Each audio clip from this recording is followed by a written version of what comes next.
ओम श्री कृष्णाय नमः।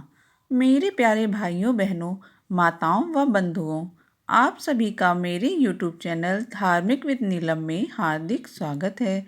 कैसे हैं आप सब? यह बताने के लिए कमेंट बॉक्स में जय माता दी ज़रूर लिखें। माता रानी आप सभी का कल्याण करेंगी। तो दोस्तों, जैसा कि आप जानते ही हैं, मार्गशीर्ष मास भगवान विष्णु को अति प्रिय है और मैं प्रतिदिन मार्गशीर्ष मास में श्री कृष्ण भगवान की कहानियाँ आपको सुनाती हूँ। तो आज मार्गशीर्ष मास के 10वें दिन मैं आपको सुनाने जा रही हूँ एक गौरैया व भगवान श्री कृष्ण की एक बहुत ही अद्भुत कहानी। तो चलिए शुरू करते हैं। यह बात तब की है जब महाभारत का युद्ध लड़ा जाने वाला था। कुरुक्षेत्र के युद्ध स्थल को विशाल सेना के आवागमन के लिए तैयार किया जा रहा था। सैनिकों ने युद्ध भूमि को साफ करने के लिए तथा बड़े बड़े पेड़ों को हटाने के लिए हाथियों का प्रयोग किया था। वहीं एक वृक्ष पर एक गौरैया थी और उसके साथ उसके 4 बच्चे भी थे, जिनकी अभी आंखें भी नहीं खुली थीं। जब उसके वृक्ष को उखाड़ा गया तब उसका घोंसला जमीन पर गिर गया, लेकिन ईश्वर की कृपा से उसके छोटे छोटे बच्चों को कुछ नहीं हुआ और वे सुरक्षित बच गए। लेकिन डरी सहमी गौरैया उड़ नहीं पा रही थी। तब गौरैया मदद के लिए इधर उधर देखने लगी। तभी उसने भगवान श्री कृष्ण को अर्जुन के साथ वहां आते देखा। वे युद्ध भूमि का निरीक्षण करने वहां पहुंचे थे। तभी गौरैया के मन में एक आस लगी। किसी तरह से गौरैया कृष्ण जी के पास पहुंची और भगवान से प्रार्थना करने लगी, हे कृष्ण जी, कृपया मेरी व मेरे बच्चों की रक्षा करो। कल से युद्ध प्रारंभ हो जाएगा। मेरा घोंसला भी नीचे गिर गया है।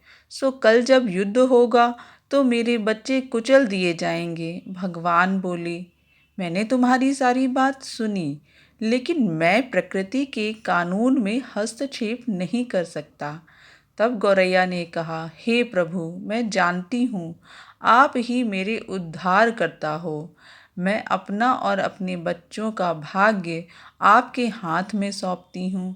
अब ये आपके ऊपर निर्भर करता है कि कल आप उनकी और मेरी रक्षा करेंगे या हमें मरने के लिए छोड़ देंगे। हे प्रभु, आप क्या करेंगे, कैसे करेंगे, ये तो मैं नहीं जानती, लेकिन आप स्वयं काल के नियंता हैं, यह तो मैं जानती हूँ। मैं स्वयं को और अपने परिवार को आपको समर्पित करती हूँ। तभी भगवान श्री कृष्ण बोले, ठीक है, तुम अपने घोंसले में 3 दिन का संग्रह करो। गौरैया और कृष्ण जी के संवाद से अनजान अर्जुन गौरैया को दूर भगाने की कोशिश करते हैं। गौरैया ने अपने पंख फड़फड़ाए और अपने घोंसले में चली गई। 2 दिन बाद जब युद्ध शुरू होने की घोषणा हुई, तब कृष्ण जी ने अर्जुन से कहा, अपना धनुष बाण मुझे दो। अर्जुन आश्चर्यचकित रह गए, क्योंकि श्री कृष्ण ने युद्ध में हथियार ना उठाने की शपथ ली थी। अर्जुन ने ये भी सोचा कि मैं तो सर्वश्रेष्ठ धनुर्धर हूँ, तब भगवान का कार्य मैं कर देता हूँ। ऐसा सोचकर उसने कृष्ण जी से कहा, भगवान, मुझे आज्ञा दें। मेरे तीरों के लिए कुछ भी अभेद्य नहीं है। लेकिन कृष्ण जी ने अर्जुन के हाथ से मुस्कुराते हुए धनुष ले लिया और एक हाथी को निशाना बनाया। लेकिन यह तीर हाथी को मारने के बजाय उसके गले की घंटी में जा टकराया और एक चिंगारी निकली। अर्जुन यह देखकर हंसी नहीं रोक पाए कि प्रभु एक आसान सा निशाना चूक गए।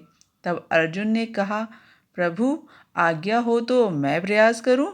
लेकिन अर्जुन की बात को श्री कृष्ण ने अनसुना कर दिया और कहा, अब कुछ करने की जरूरत ही नहीं है। तभी अर्जुन ने उत्सुकता पूर्वक पूछा, हे केशव, आपने हाथी को तीर क्यों मारा? भगवान श्री कृष्ण ने उत्तर दिया, हाथी ने उस गौरैये के घोंसले को गिराया था। तब अर्जुन ने पूछा, कौन सी गौरैया? आप किसकी बात कर रहे हो? और हाथी तो जीवित है, फिर आप क्या करना चाह रहे हो केशव? हाथी की तो सिर्फ गले की घंटी ही टूटी है। हाथी तो ठीक है। अर्जुन के किसी भी प्रश्न का कृष्ण जी ने उत्तर नहीं दिया और युद्ध शुरू करने का आदेश दे दिया। 18 दिनों तक महाभारत का भीषण युद्ध चला, जिसमें कई महान आत्माओं की मृत्यु हुई और पांडवों को विजय प्राप्त हुई। एक बार फिर भगवान कृष्ण और अर्जुन अपने सुदूर क्षेत्र में भ्रमण करने गए। कई शव अभी भी वहीं पर थे, जिन्हें अंतिम यात्रा पर ले जाने की व्यवस्था की जा रही थी। युद्ध का मैदान बड़ी ही भयानक सी और ना देख सकने वाली स्थिति में था। यहाँ वहाँ महारथियों के रक्त व शत विक्षत अंग पड़े हुए थे। उस युद्ध के मैदान में कृष्ण एक स्थान पर रुके। एक घंटी जो हाथी पर बांधते हैं उसे देखकर सोचने लगे और अर्जुन से बोले, हे अर्जुन, क्या आप इस घंटी को उठाकर एक तरफ रख देंगे? अर्जुन को माधव का यह निर्देश बिल्कुल समझ नहीं आया।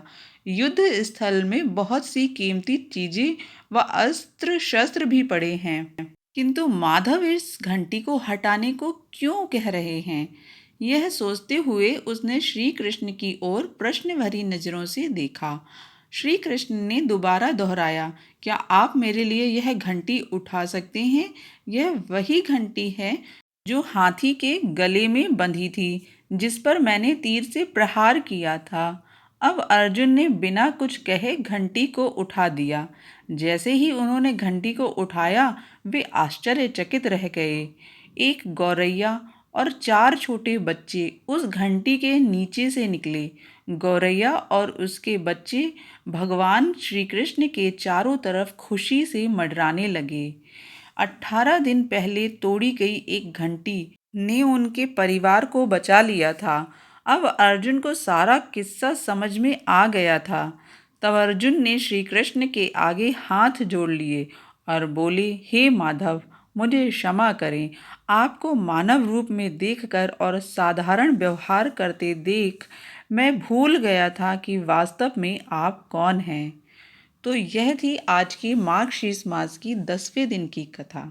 आशा है आपको कथा पसंद आई होगी। यदि आपको आज की कहानी पसंद आई हो तो प्लीज़ मेरे वीडियो को लाइक ज़रूर करें, मेरे चैनल को सब्सक्राइब कर लें और बेल आइकन को प्रेस कर दें। मिलती हूँ नए वीडियो के साथ, तब तक के लिए नमस्कार।